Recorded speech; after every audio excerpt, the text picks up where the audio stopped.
I'm very joyous today to see all of you celebrating my birthday as well as having the national program same day. It's a good combination we have in the month of March. It's regarded as springtime in India, Madhumas. That's what you sing, Madhumas. And as you know, 21st March is the equinox.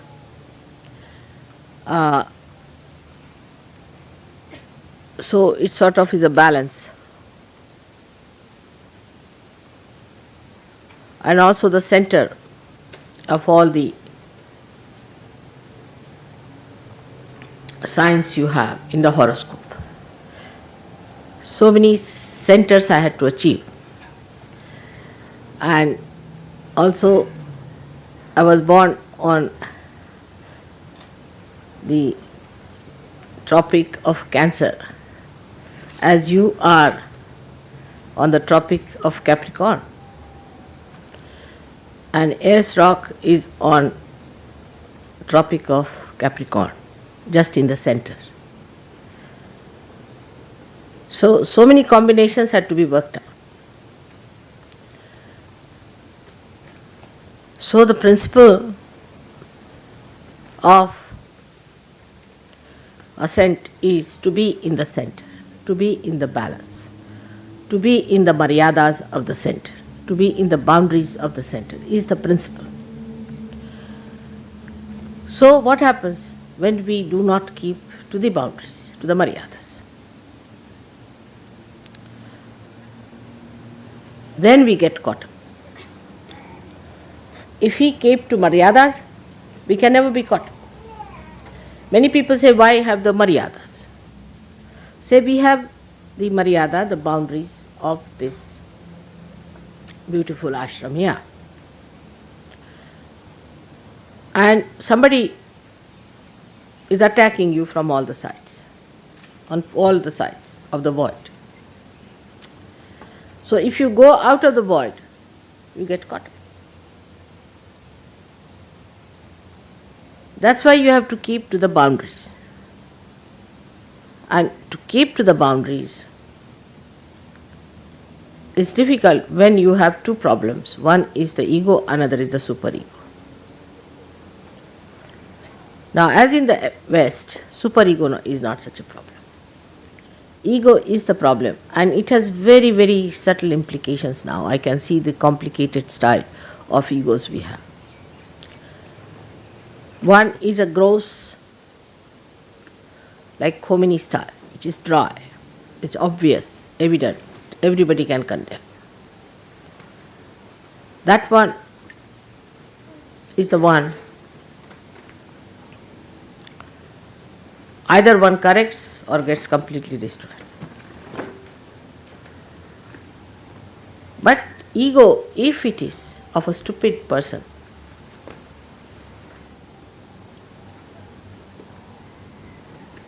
then he behaves in this manner only, that he doesn't know how to hide his ego in sophistication. But the Western ego is extremely sophisticated. The language, everything is very sophisticated. Like in English language, we'll say, I'm afraid I have to slap you.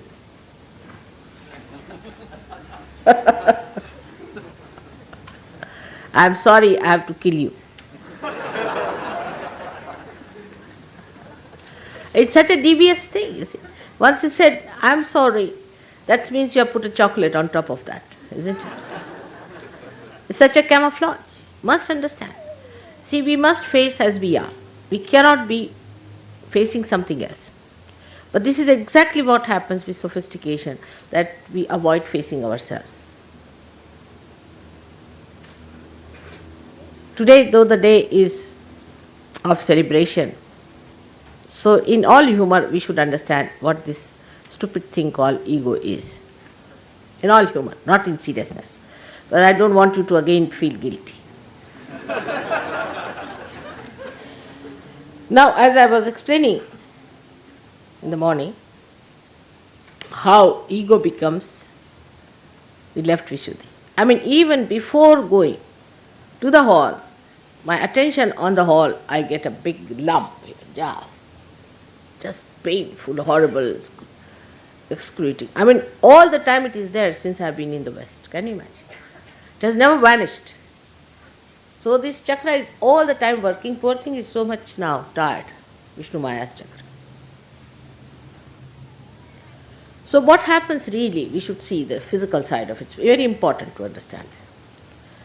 You see, from childhood, if we are taught in a society like this, where you are an extrovert, you have to achieve something, some success or this and that, then the idea of strength is given to you.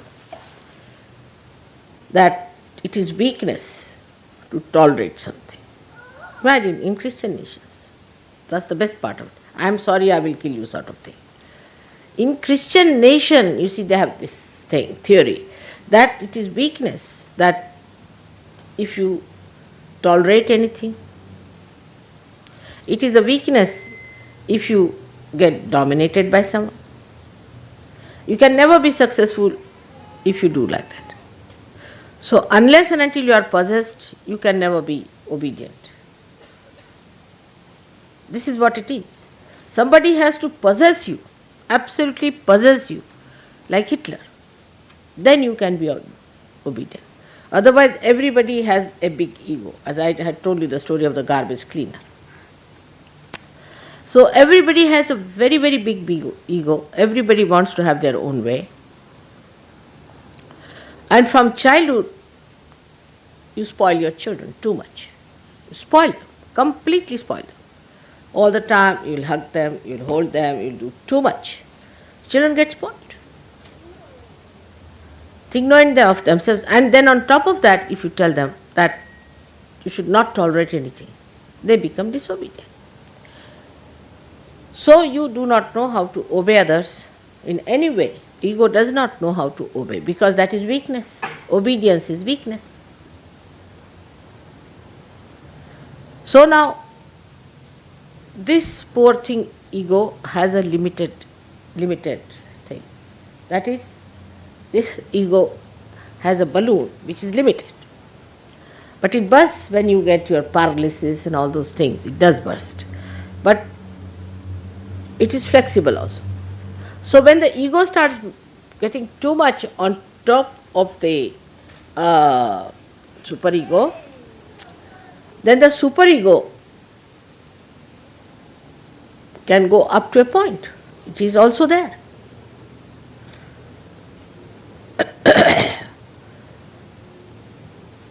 So to get rid of the ego, people take drinks, drugs, just to push it back. So increase the ego, increase the superego. So the ego comes down. So you are playing between, then you have a hangover. Then it goes on like this, you see, works on. This is the modern solution they find for ego. All right. Otherwise, ego is too much. So when somebody says something to you, instead of facing up to it, supposing you find you have not been able to say, find a glass for me, a simple thing, like take it. You sulk. Why? Why should you sulk for that? Because there's another place where the ego can go is when you come round. You see, here it crosses at Vishuddhi. So when it is suppressed from the other side, it goes into that Vishuddhi. So then you get the left Vishuddhi. It is nothing but pure ego, believe me, it's pure ego. Because it has no other way to get in, it goes there.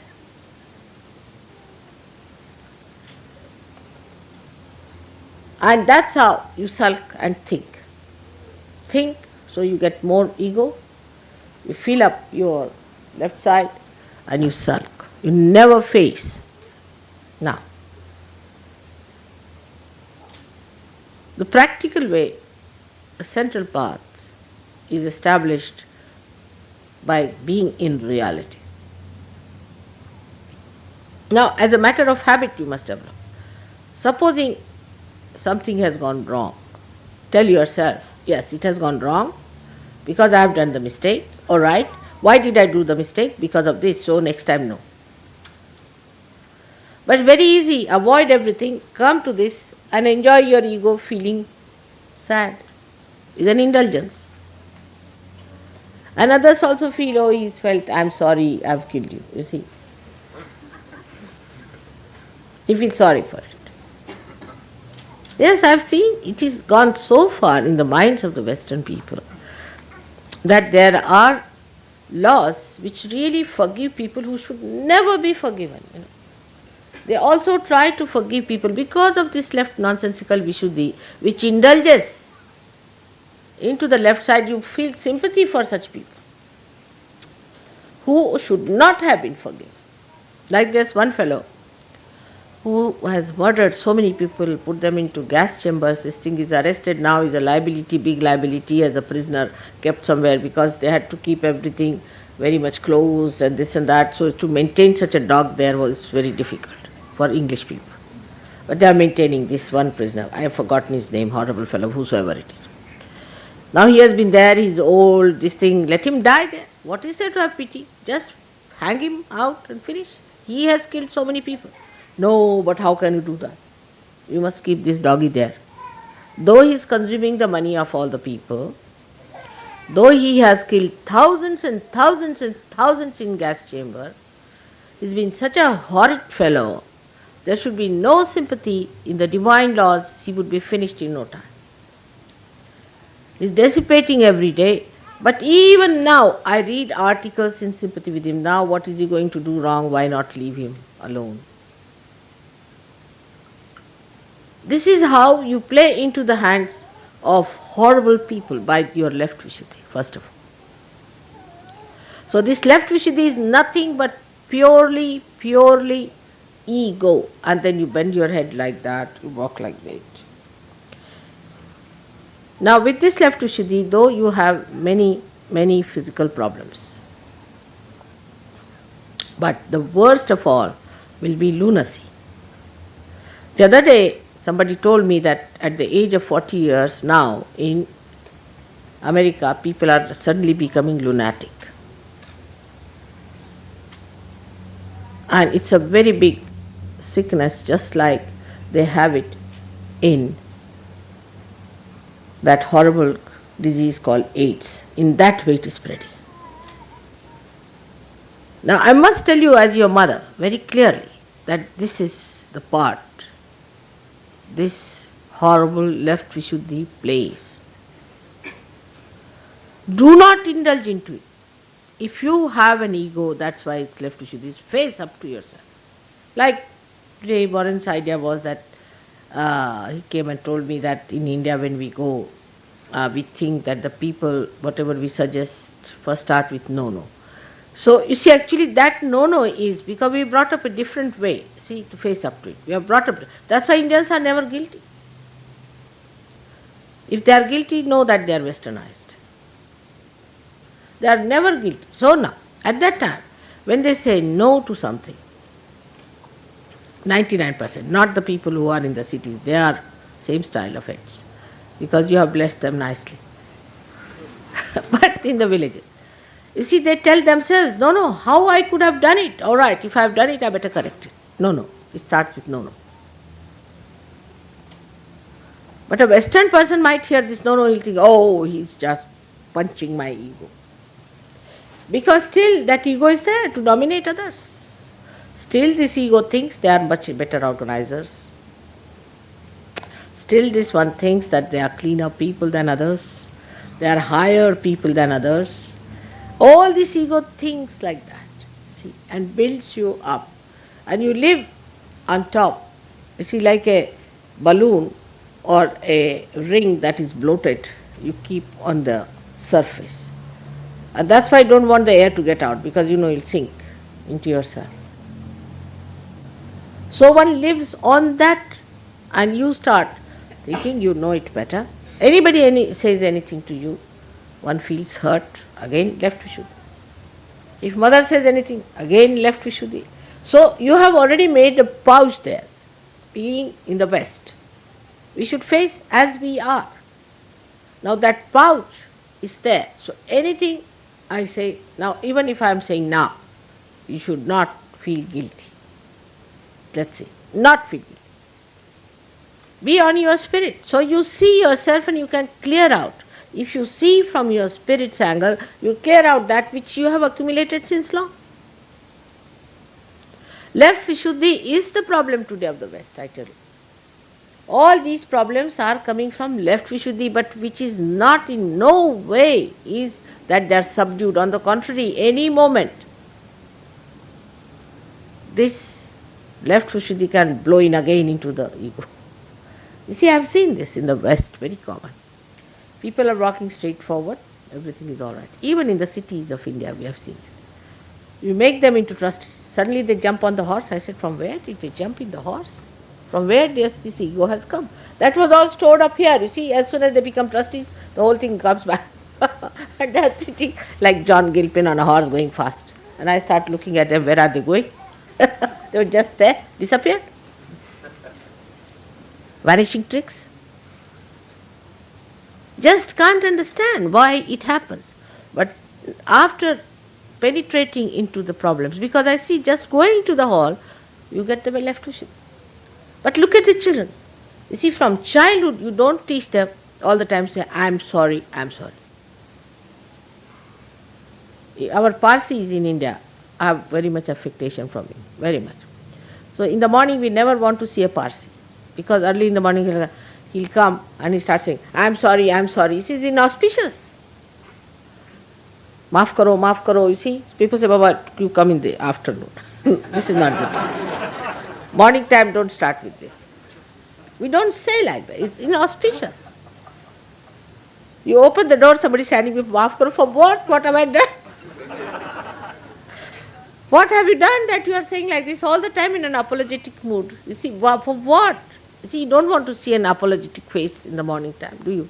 Something pleasant, nice, coming to greet you here. They say, maaf karo, I'm sorry, I'm sorry, I'm sorry. It's a very common thing that we don't want to see a Parsi in the morning. The reason is this. You see, if you see them in the morning, the whole day you are in a bad state. We have seen somebody very apologetic. But it is not apology. They are extremely egoistical people. If you study their character, they are very egoistical. So, this one has to understand that when we start dealing with our ego, we must directly deal with it. We are not ego, we are the spirit. Directly. Oh, I see. So, it was wrong, so it was done by not me, by this body. Now, come along. No, better be all right. You tell yourself. No, better be all right. That's how we are going to deal with it. Because, you see, this is what is frightening me, is this left Vishuddhi. Because when I thought of this disease, my attention went to left Vishuddhi. Imagine people become lunatic. And most of the egoistical people, I find, become stupid because of that. They are stupid, they behave stupidly. And the egoistical people only take to drugs and to drink so much because they can stand it. Supposing a person who is very superego, supposing a man who is possessed takes to drinks, he'll die very soon. He won't live because he's thrown more, that's it. But the egoistical people can stand. A person who is not egoistical, like an Indian, if he takes a vodka, he'll be blown off the shores.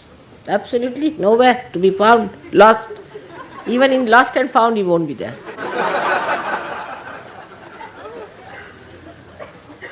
But it's that ego of yours that has resistance for going for the superego, and that's how you manage it.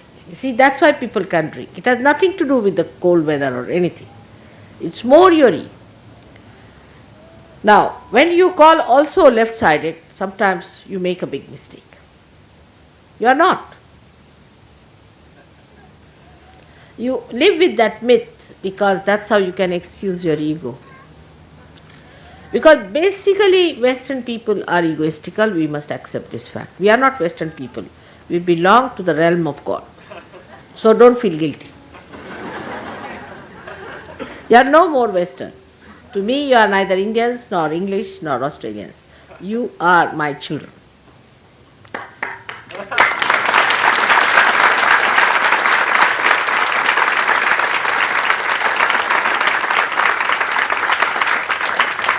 But some of these things are hanging around. So you be careful. What I am telling you, this will happen to all of you in a little way, but not much. So be careful. It is outside the maryadas. Where you little bit get out, you find this.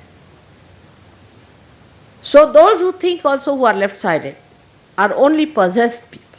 Because they are possessed, that's why they become left-sided. Otherwise they are not. By temperament they are not. Because there is no tradition, there is no conditioning accepted, nothing. There has been no conditioning on them of any kind. So there are hardly to be found any tamasikas in the West. Hardly to be found. So what do we have? The people who are egoistical but get possessed. So these possessions take charge of your ego and they work through your ego. So they are much more dangerous than the ordinary tamasikas. Is an ordinary tamasika who even gets possessed, he dies very soon. Otherwise, he troubles himself. He gets body pains. He gets all those troubles himself. But when a person who is egoistical is also possessed, then he becomes a troublesome person. In India, if people drink, you will be surprised, they become very nice people, extremely mild, very quiet, very good. I mean, some women told me we want them to drink because they are better. But not here, they become violent. Why? Because there is already the base for the ego, and these fellows who jump in from the left side or right side, whatever it is, take over the ego. And they work through the ego then. So such people become cruel, assertive. I mean, all Germans were dealt like that. They were all possessed by supraconscious brutes, and they all behaved in this atrocious manner. Imagine any human being killing millions of people with the gas chamber. Can you think of it? I mean, you can't even say a little chicken being cut in your presence. How can you see so many people just there being gassed before you, trying to get out of the gas chambers, and they were all transparent so you could see them. See the cruelty to which they could go. How? They were possessed, and possessed by egoistical temperament. So these Bhuts also use their ego and did it. So we are in the center. We are the people who have ascended to God's level. We have no business to have left Vishuddhi on any point. We have no ego. Where is the ego? It's finished. Where is the superego? Finished. So if there is even a lurking thing of that, you just face up to it. Why do you feel guilty? For what? Nonsense. And that's how you get rid of it.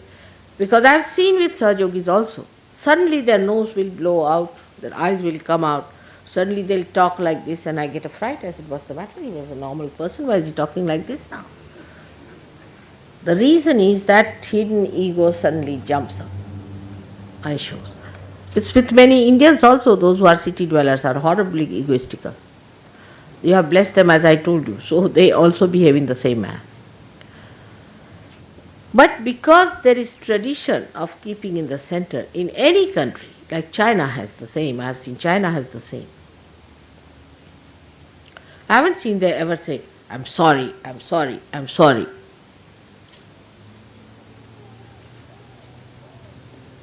And they don't even discuss. Say Russians have been so bad to them. It's all right. We tell them, we ask them, why did you cut off from the Russians? Forget it. They never criticize. Sit down and criticize they did like this, or sulk about it, or think about nothing. Like Indians now, you will be surprised. We have a law that we are not supposed to make any films against the English. Can you imagine? Because they left our country in Greece. Even Shivaji's pictures are not allowed because maybe it will show that the Muslims are bad. To that extent we go. Because forget it.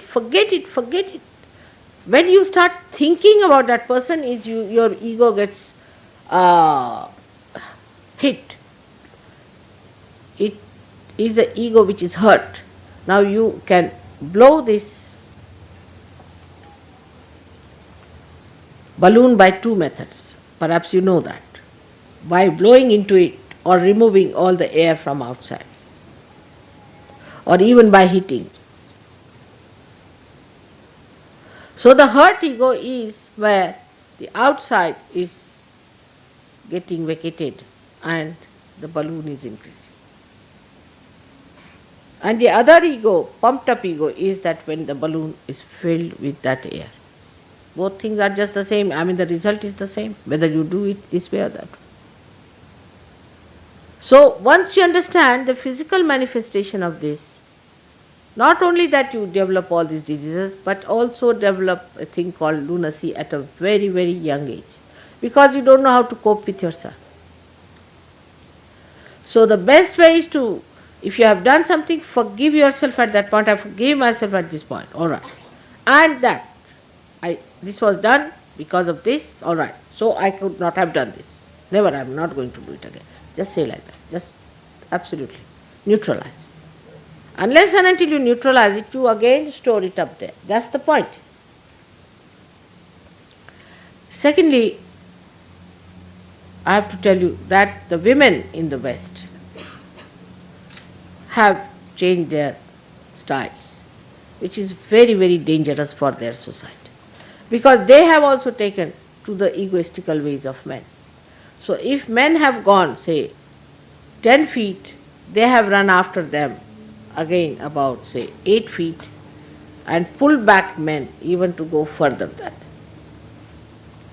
Now this is completely crossing your egos, because women do not have such possibility of egos normally. So competing men in ego, what you did, you have lost your complete maryadas of a woman. There's no maryada of a woman. Man has a maryada of a man. If a man starts behaving like a woman, he is not a man.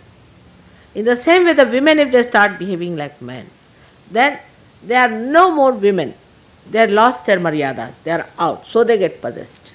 And that's why women, when they are egoistical, they become horrid. Their faces become horrid, they look horrid, their whole behavior is horrid.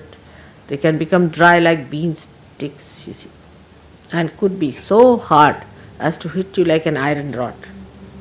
They say the lady with the iron rod in her hand. All this happens because we have a maryada. We are the style as we are. If it's a rose, it's a rose. Be happy that you are a flower of rose. Now the rose wants to become the thorn.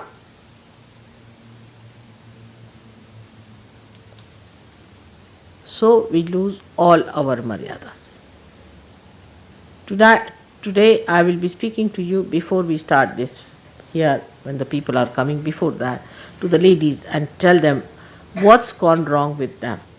And that is how you must know that the plight of the West is not by men but by women. Women have ruined the society of Western society. It is the Indian women who have kept the society intact. All my really thanks to their solid behavior towards life.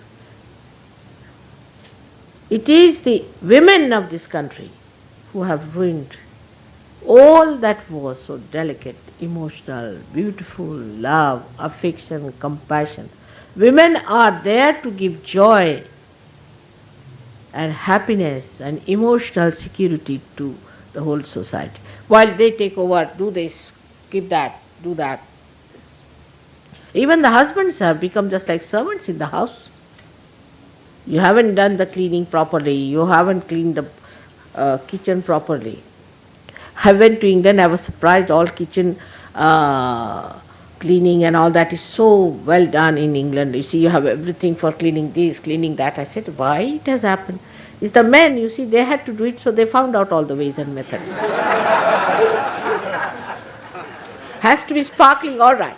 Sparkling you want, I'll get you such a thing that if you put in your hand will burn. All the acid is put everywhere. With a big glove in the hand, put it everywhere, right? And everything gets on. Then the children, you see, suffer. Because that's the job of a gardener. Beautiful things that are born to be looked after with that kindness. But you overindulge into your children in the beginning. A mother is like a gardener. She has to prune also. She has to cut also. So the growth is all right. If your child is spoiled, you are no good a mother, useless you are.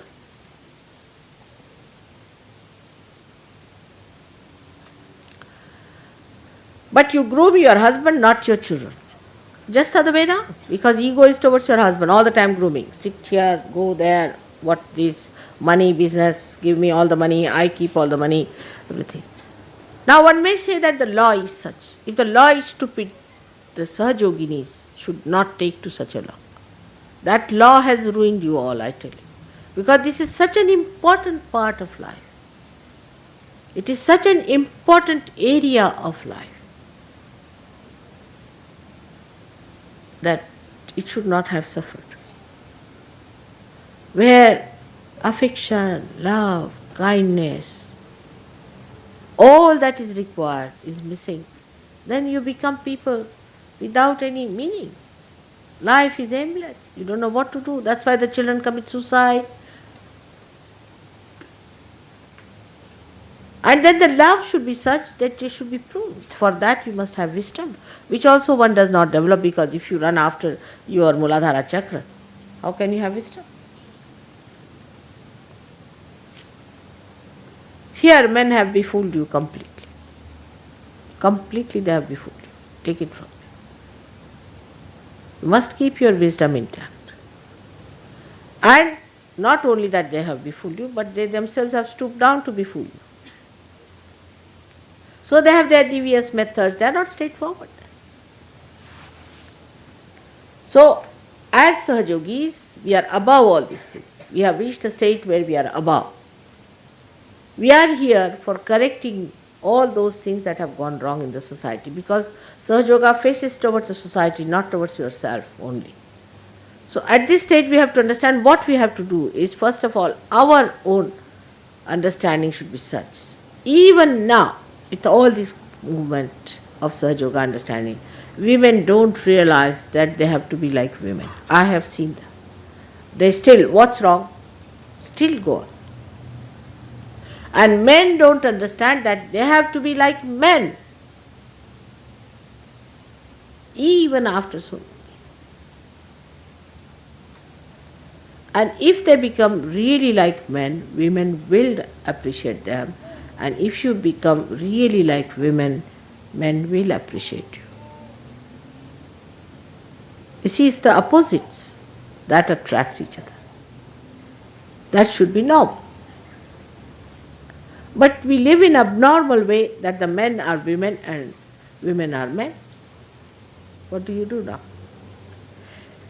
So it is very important for men to understand now, because I am going to talk to women later on, that they should become like men.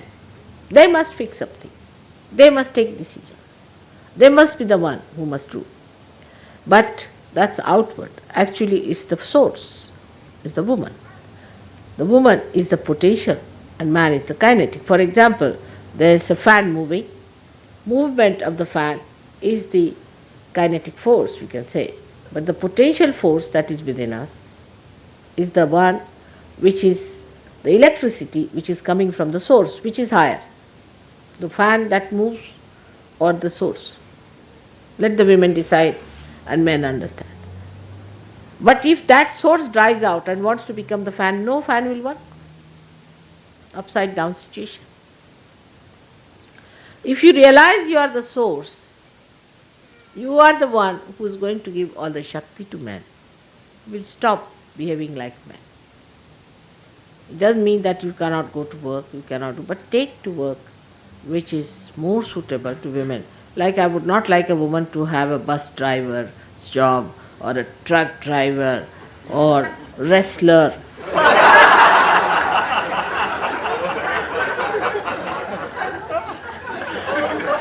No, I'm not telling, I'm telling from experience. Once I was traveling, I was a student at that time in Lahore, you see, and I was traveling by train. And at some station, you see, the train stopped in the night. And a lady came. And she said, open the door for me. So I said, it's so crowded, all right, I'll try. And she said, if you don't open, I can break it. I said, how can you? She said, you don't know who I am? I said, who? She said, I'm Hamida Bano. I said, who's Hamida Bano? The wrestler lady. Oh, Baba. I said, thank God. I'll open. I said, if you are a wrestler lady, why are you coming in the ladies' department? Why don't you go to the men's? And she pushed the door so violently. She came up, I looked at her, I said, wow, what a person.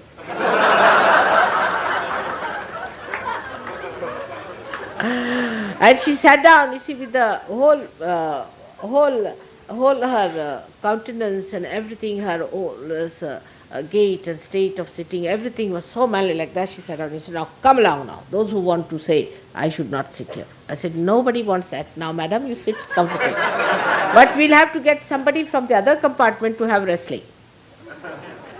And then she was quiet. And she was really, I saw her, all her muscles so overdeveloped, and she was really looking like, I would say, a western cow, we can say.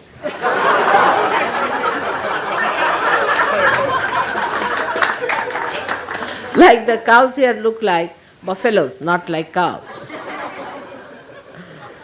Something very funny, I cannot forget that. You see, that experience, I was very young and I was really, I didn't know, felt like laughing, but I couldn't even laugh. I thought she'll box my...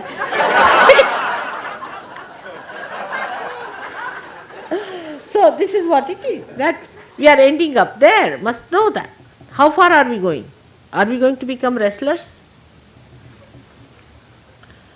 So this is what it is. One has to learn that it has been there for ages. Ages it has been there. I have seen, I've read books, some books, old books, I've seen some films also, where they have shown, even in olden times, the women used to have broom in their hand, sitting their husband sort of thing. We do have some of them, blessed in India, but there are very, very few women like that. Not a big number. But it may increase, God knows. See? So keep your fingers crossed. But I would say that this is what is happening. So with too much ego of men, which goes into left Shuddhi, they say not, let the women take over. It's all right, let them be satisfied. No more of their aggression. Let them have their own. So they do what they like. Men are not bothered. And they go into their left, this thing. There's no enjoyment of marriage or love. So now we have yesterday the other marriage, for the benefit of your children, for the goodness of them, all that. Take your roles as women and men. Your roles are as women and men, and you will see you'll enjoy it. The quarrel should be on that role. The man wants to do something for you, should say, no. How can you do? That's too much for me. Let me do this work. As I have told you many a times how my husband, when he gets angry, he wants to wash his undershirt, you see, to show he's angry. Or when he's very angry, then he will clean the bathroom.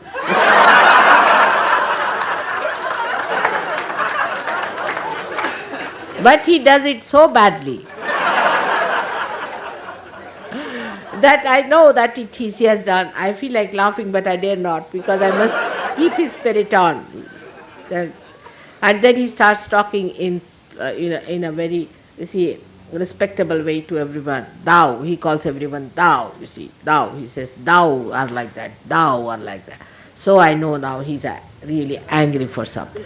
But he won't say what is he angry with. See, then we have to find out what is he angry with, and if so, don't feel guilty, correct. And then he finds, you see, there are so many ways of neutralizing the anger. The first thing that happens with ego is the anger. As yesterday you got married, you must know how to neutralize this because still ego is there. Now to find out how to neutralize the anger of another person is a very beautiful thing, which I have never seen your writers handling, but in India we have many writers who have handled this situation. Now you must find out what are the weak points of your husband, first of all, and of your wife. On what points she get upset. Now the attitude should be we should not upset her, we should not make her angry, and the another attitude of the wife the same way, much more for the husband. So now what are the soft points on which he really gets upset? Just study, it's very simple. I laugh at it, don't take it seriously, but be careful to avoid that. Now also find out what makes him happy. Like if I am really, sometimes I never get angry, as you know that, I never get angry. But if I am showing off my anger, just let it be, it's all right, sit down. You understand, Sergio? All right. So, now how to show that, how to neutralize an anger of a person. Say now, supposing I am trying to show, if you put a child in my lap, finished, anger is gone. I cannot show anger with a child on my lap, it's simple. So you must find out, like my husband, you see, if he is angry, supposing, I know him, then if I tell him that, what about getting me a nice sari? Oh, finished, then he is very happy. He's saying, I have done him the greatest favor, see. Like that, you see, you must find out what thing pleases your husband, what thing pleases your wife, and neutralize it. And you see, little things like that you must learn. This is the art of living. This is the art of living as a yogi life. The art of living is how with little few things, you see, how manage. Now you must have seen how in my lecture I say quite serious things, but in your bubbles of laughter, it just settles down in your mind.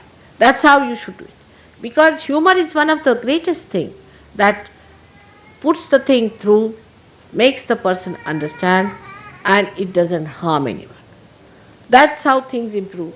And when you see that you are settled down in peace, that's the first thing a husband-wife must do, is to settle down in peace. Children feel all right. Everyone feels all right. And then gradually let it correct. You have no responsibility of correcting each other. But if you have married somebody who is not a Sahajogini, who is horrid and all that, then the question is very different. But both are Sahajogis, married before me, should be the easiest thing to do. And protect each other. Look after each other. There should be complete confidence. And this is, we have in our country. Really, I must say, our marriage system has something special about it. What happened once I went to Singapore, you'll be surprised, in the early times, I was going to America.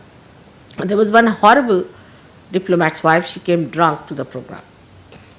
And she was asked to get out because she was drunk. So she informed our Prime Minister, Indira Gandhi, that this lady is doing this kind of work, she should not do this, she is a diplomat's wife and she is so highly placed and this and that.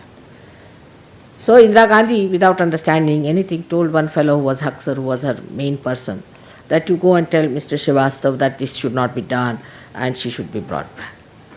So the minister, you see, getting a message from Indira Gandhi means the death blow has come to the minister that time. So he sent for my husband. And he called him. And he said that we think your wife should be called back and this is what has happened. And she said, why? Why do you want to call her?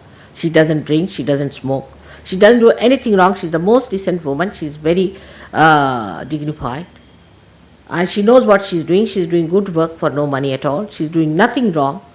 And if you want, I'll resign, but I'll not call her. And he got a fright of his life. Because if he resigns, who's going to do the job? So capable. Just said, I'll resign. And they were all shocked at it, you see. The way he was confident. And this I came to know through somebody else, himself the minister, who was dead, half dead, with the message from the Prime Minister. See? And he then sent back, he also got to see within himself. He said, I know the lady very well. She's very dignified. She's a very decent lady. She's very dharmic. We shouldn't disturb her. When the fellow Huxer who had sent the message also got a shock, you see, and pushed back the shock to Indira Gandhi. Since then she has never tried to interfere with my work. You'll be surprised. She's never tried to interfere. This is my husband's confidence in my work and understand. That's we should have. You must know your wife and know your husband. They cannot do such and such thing. Same about your children. You must have full confidence in them. You must know what they are up to, how far they can. And then this confidence and inner understanding is the one road to peace, love and affection. Complete confidence in each other, wherever they may be. I can say with confidence, you send my daughters anywhere, they'll never take to a dharmic life, nor my son-in-laws, but my own daughters I can tell you. They can never think of a dharmic life, whatever you may try. It should be that confidence within you about your own children. Like they were small, very small, and the neighbors came and said that your daughters came and were using this, our garden for morning ablution. I said, what? I said, my children, even if they can go into your bathroom, you take them. I'll give you 2,000 rupees just now, right now. You just ask them to go to your bathroom. That's all. I know them too well. If somebody will say that your daughter has taken something, I know them too well. They can never touch anybody's things. I know them too well. They'll never take any obligation from anyone like that. I know them too well. So that's what you should know your children too well. Don't insult them in the presence of others. Build up their character and majesty by saying, come along, you are a Sahajogi. You are great. You be this, that. And put them on that path. Keep them there. Respect. But don't spoil them. Don't spoil them. We normally spoil, either we're overindulgent or you make them overindulgent. Both things are wrong. It's again ego. Tell them how to share things. Tell them how to share. And like if they share, they give it to somebody else, you should be happy. It's given to others. Give this to others. Let others play. See, you show your happiness on that. You yourself give to others. Then the children learn all these things. So marriage is a very big bondage for Sahaja Yoga. Through marriages we are all bound together. It's all a society of very happily married people. Now if somebody is not capable of having a good marriage, better forget about it. Forget. See, after all, I have seen women of 60 of my age asking for a marriage. Yes, there are women and men. They are 60 years, mother, I am only 60, I would like to get married. I said, what? At 60 I have thousands of children. How can you say of such a thing? I mean, you should not be bride all your life. You should be a mother and a grandmother. I think after 45, nobody should think of marriage. It's nonsense. It's nonsense. After 45, even married women should know that they are mothers and they are going to be grandmothers. They are all the time brides. See, that's why. That's one of the reasons why marriages fail. Because you are not a bride after, say, 30 years of age or 35 years of age. You are a mother, absolute mother you are. And you are a father, and that's how you live as father and mother of the children. We are called like that in our country. Till the age of 30 years, we are called as the brides, like Dulhan. But once you are grown up, I am never called as my name by anyone. They say Kalpana's mother or Sadhana's mother. Or even my husband is called as Kalpana's father. He is never called by his name. Because you become a father and a mother, accept that position. But no, you want to be brides at that age, so you want to have all the bed like a bride has, all the bedroom thing, or like a bride has in the bedroom thing, and it doesn't work out because you are no more a bride. And then you think, oh, this man has become insipid, this woman has become insipid. Then you go to another woman, another man, goes on. Then you go to children and spoil the innocence of the people. But if you accept, grow properly, mature like Sahajogis, as father and mother, as dignified people, it's not the source of love only as husbands or wives relationship. There are so many relationships which are greater source, but depends on at what point you are. When you are a small little revolt, all right. But now you have become the ocean, so become the ocean. When you become the sea, you become the sea. When you become the ocean, you become the ocean. A sea cannot remain like a small little beginning, can it? In the same way, everyone must know that they must grow out from this relationship and should not go on hankering all the time, that husband and wife. Like 45 years of age, they are still finding out their husbands. Are they mad? This should stop in our Sahaja Yoga. Now, all those who have gone beyond certain age should stop bothering me about marriages, should become mothers. There are so many children to be looked after. We are going to have nurseries, better be there. What is it? What is the companionship? The companionship is with children, with the grandchildren, with great-grandchildren.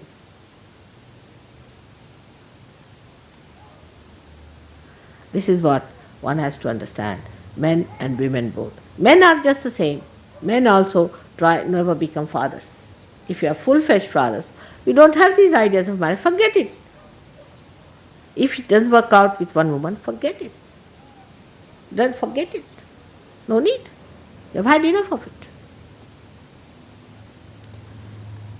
So this kind of a thing is not necessary at all. And it has worked in a society which is not a Sahaja Yogi society. So it should work in you. So social ways, Indians are quite good. But they are bad in economics and politics. Never follow their politics. Horrid. Horrid. I mean, I can't think of a worse politics than Indian politics. It's the worst of all. If you listen to that, you will not know whether to cry or laugh. It's such idiots, All donkeys have gone into politics. Absolutely donkeys. Worse than that. They bray like donkeys, they behave like donkeys, they kick each other, they do all kinds of things. Can you imagine? It's so horrifying. I mean, if you want to have a joke, then you can look at it from a joke point of view. Of the donkeys, you see, behaving like absolutely as if they are in charge of our great country. So most of them are donkeys. I have not come across many who are sensible. And those who are sensible also want to become donkeys. What to do? That is their greatest desire, is to imagine a saint wants to become a donkey. So let us know that whatever are our good points are our good points, that we should not lose. Whatever are our bad points, we should correct them. This is a very balanced view towards oneself. Because we are the gain. Nobody else is going to gain. And Sahaja Yogis have to be selfish about it. We are the gainers. If we gain, the whole body gains. Whole of Sahaja Yoga gains. So this is what I am telling you about your social life, which is very important, and about your ego. But the most important thing is that once you are in the Sahasrara, you become my brain. You become really my brain. And so you have to be very careful, because you are not thinking about your family, your children, your household, not thinking about Mельбурн ashram or Sydney ashram or Australia, but you are thinking about the whole world and the whole universe and the betterment of it. When you grow to that state, you become really part and parcel of my brain, which is concerned with very bigger visions, higher things. It works on lower levels also. That's something good about it. But it can work on your individual levels. I pay attention to your individual problems, to your individual suggestions, to anything that you say. But the light is for the whole universe. So we enter into the realm of universal religion, which we have to awaken, which we have to work on.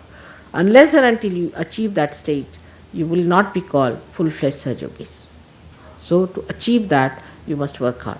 Or we can call, now you are Sahaja Yogis, you will become Mahayogis. So we have to achieve that state of Mahayoga.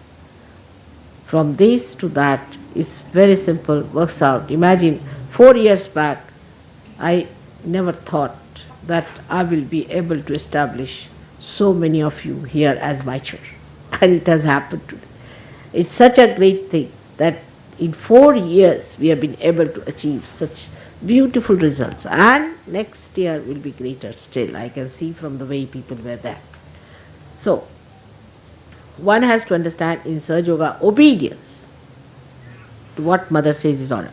But some people have a bad habit of taking up over, for mother's sake do it, for mother. Who is the person? Why should anybody say that do it for mother's sake? Or mother says so. No, when you are the spirit you understand what mother says. So try to understand your spirit. That's the best way you can work it out and you can be nice. I want all our children to grow from that height. Let them start with a better standards, from a better levels, because we started from a lower levels. We had problems. But let our children start from a higher level. And Mельбурн is the place I have chosen for our children to grow. So I hope women will take their roles, men will take their roles, and it will be a nice family system built here, a nice society, and this nice society. What's it? Put it off.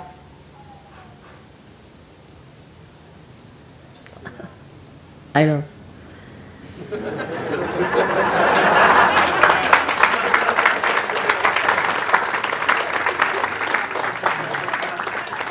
I know the lights very well. I know how they act. Vishnu Maya.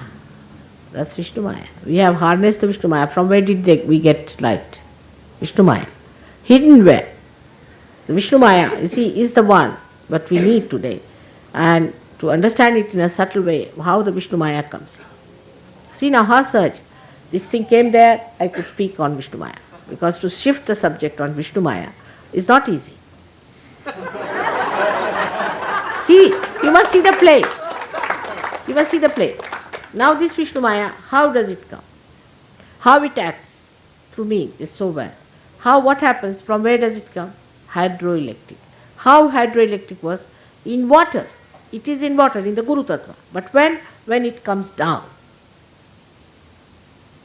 when the Guru Tattva has come down to, on that level, the Vishnu Maya acts.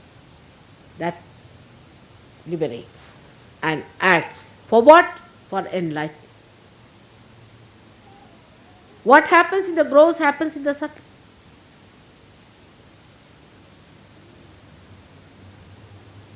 So one has to take an incarnation. So the Guru principle has to take an incarnation, to come down to this earth. So Vishnu Maya acts and enlightens people.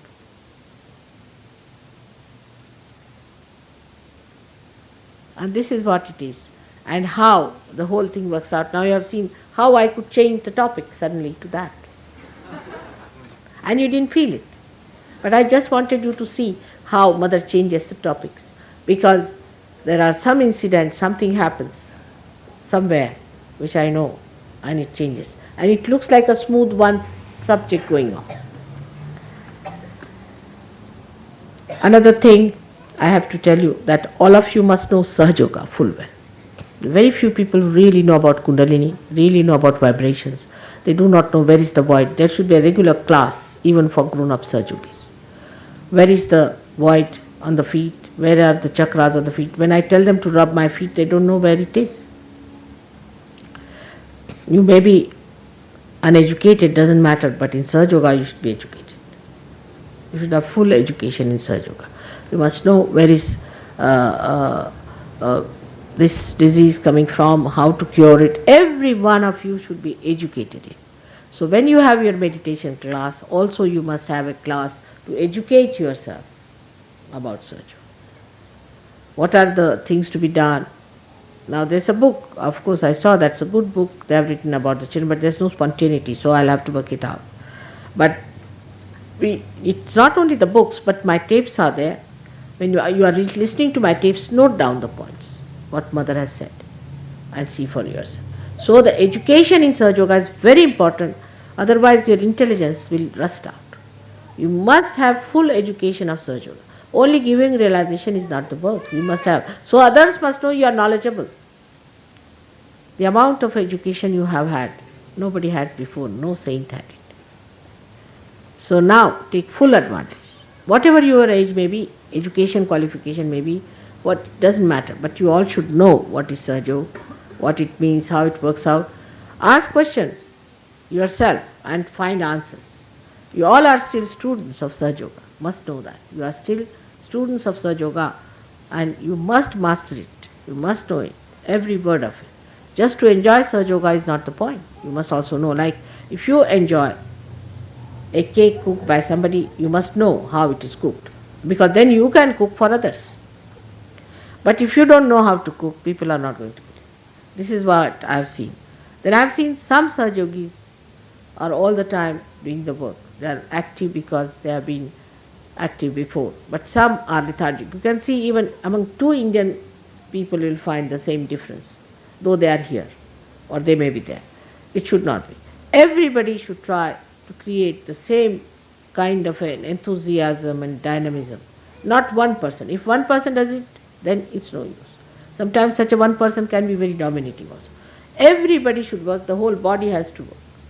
If he can develop that, that will help the complete development, upliftment. Alright? So today, on this day of my birthday, I want to bless you very much. But every birthday is reducing my age, you must know that. And so you must grow up now to take over. It's important. It's very important that you must grow up. So-called age of mind, though it doesn't show, but it is decreasing. You must know that. And so you have to now fasten your movements. Get to it, work it out. When others come, talk to them nicely. Give them joy. Don't give them any. Give them joy. Look after them. Be kind to them. That is going to be attractive. Then to immediately somebody says, you are a bhoot, you get out. When they are in Sahaja Yoga, when they are there, then I will tell them off. There are still, I know some of them still here. We have to tell them that you have a problem. You better get out. It's all right. They'll have to get out of the ashrams for a while, then come back. It has to be like that. Otherwise they cannot be corrected, and such people must accept gladly that they should be all right. They must change. They must be better than to continue with whatever they have because of their ego. So try to cooperate with yourself because it wants to be better and better and better. So all those people whom I'll be asking, I'll tell Warren, those people whom I find are not all right should get out of ashram. Ashram is not a place where all kinds of people should stay. Here only the pure, up to a point they should be. There should be certain minimum standard they must have. If they do not have that standard, they get out. Even if there's a woman who is dominating or a man who is like a woman has to get out. You have to be normal people. Otherwise others who come and they see one man standing like a chicken cut from here, you see, they just don't feel impressed.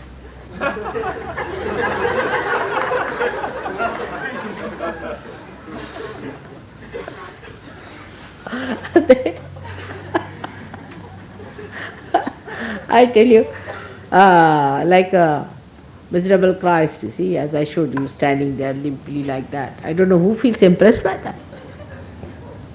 You must have somebody like you have Christ in the Sistine Chapel, you see, standing like a stalwart. That's how the men should be. But dignified, respectable, kindly, majestic is all right. And the women should be very sweet and nice. It pays a very, very long and a great dividend. Very, very long. You don't know how much it has paid me. It is coming so handy today to me. See, when I was not doing Sahaja Yoga, by my nature I have been kind to people. And all that has come. One example I'll give you. In London, one fellow came. His name is, that commissioner's name is what? Commissioner of Pune. He's now Commissioner of Pune. All right. He came to see us. We had a meeting of my husband's office or something. CP said, I'll call them for dinner. I said, all right. I had cooked the dinner at home. There were about 25 people who came to dinner. They had dinner. I must have looked after them, whatever. So when I went to Pune, Mehrotra told me that this commissioner is very anxious that he should come as the president or the chairman or the reception committee. He must see. I said, I don't remember. Who is this gentleman? I remembered somebody with the same name. He said, no, this is another one. Now this is one of them who had come. And he praised me so much. I was amazed how he saw all that. He said, this lady whose husband is so highly placed in life. He's so humble, just so kind, so motherly. And he went home and told his wife that I've never seen such a lady before, such a perfect lady. That's what I did, I don't know. I must have cooked well, of course, that I do.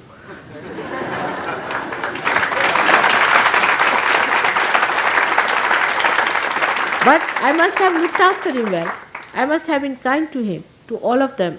I must have not eaten anything myself, looked after, must have done something, I don't remember what I did. But by my own nature I am to do. And it is not today, but I have seen so many of them come so handy only because of this nature of mine. Only because of this nature of mine. You know our High Commissioner in UK, both the High Commissioners, the first one and the second one, B.K. Nehru and the second one, they had such tremendous respect for me, regard for me. Can't imagine. Because you have to be kind and considerate and nice. As you look after me here, I looked after them. And that's how. There are such impressions. I tell you, all my husband's friends and everybody has such regard and respect. They went to see somebody who is head of the RAW, is the head of the intelligence in India. He gave us a right royal treatment. The collector of customs was informed that mother's children are coming. He himself came to the airport. Do you know that? He was sitting there, I don't know if he came out, to saw that you were all out. It's only my personal life with them.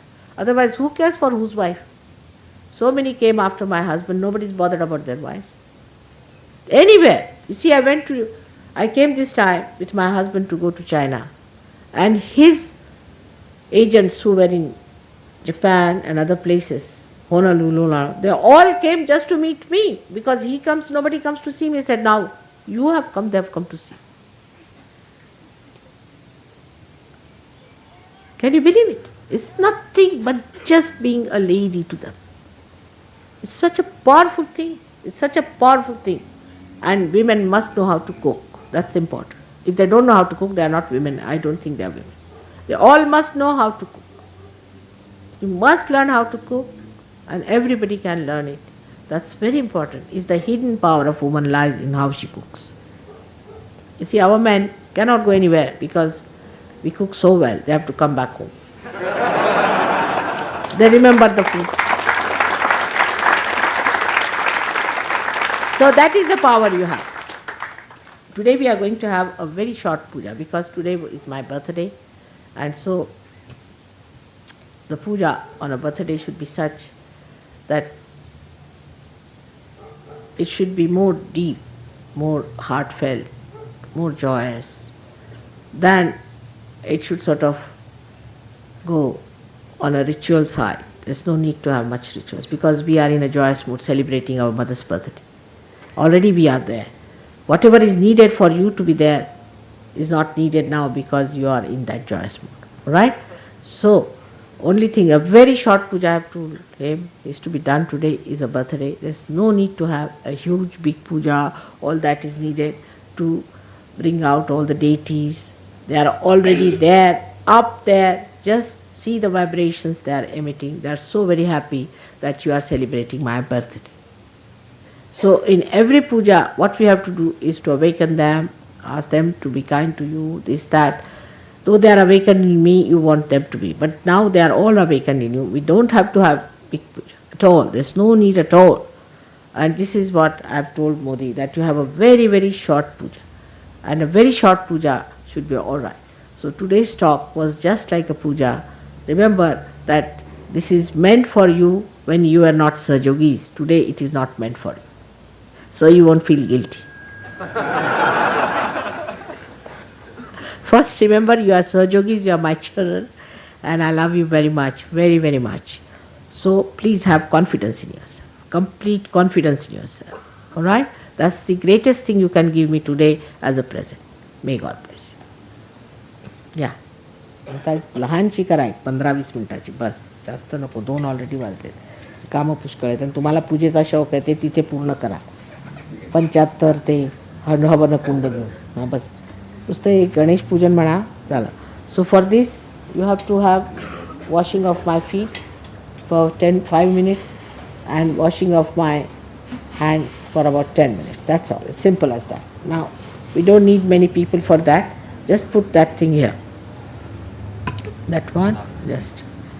All right, now remove this.